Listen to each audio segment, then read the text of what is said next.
Alexa Grasso returned to the octagon this past weekend to make her first women's flyweight championship defense in a highly anticipated rematch against Valentina Shevchenko. Having won their previous encounter earlier this year, Grasso retained her title after the fight was declared a split draw. For those unaware, a draw in the UFC can happen in three ways, i.e., unanimous draw, majority draw, and split draw. A unanimous draw happens when all three judges scoring the fight have scored the fight as a draw.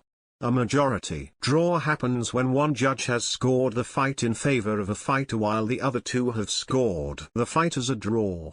In the case of a split draw like that of the rematch between Alexa Grasso and Valentina Shevchenko, two judges scored the fight each in favor of Grasso and Shevchenko, while the third judge had the fight as a draw. With this, the UFC Women's Flyweight Championship matchup at Noche UFC became the sixth ever championship fight in the modern-day UFC to be declared a draw. BJ Penn vs. Cul Uno in 2003, Frankie Edgar vs. Gray Maynard in 2011, Tyron Woodley vs. Stephen Thompson in 2016, Deiveson Figueiredo vs. Brandon Moreno in 2020, and Jan Blachowicz vs. Magomed Ankalaev in 2022 are the only other title fights to have been declared as a draw in the UFC prior to Grasso vs. Shevchenko.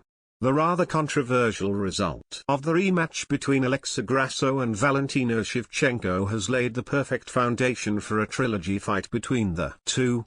However, the Mexican first choice seems to be to fight someone else, as she does not want to hold up the division. Upon being asked about a potential trilogy against Bullet during the post-fight press conference, Grasso revealed that she's open to any challenge that the UFC presents her with but would like to give someone else a chance. Catch her comments in the video below. 44,04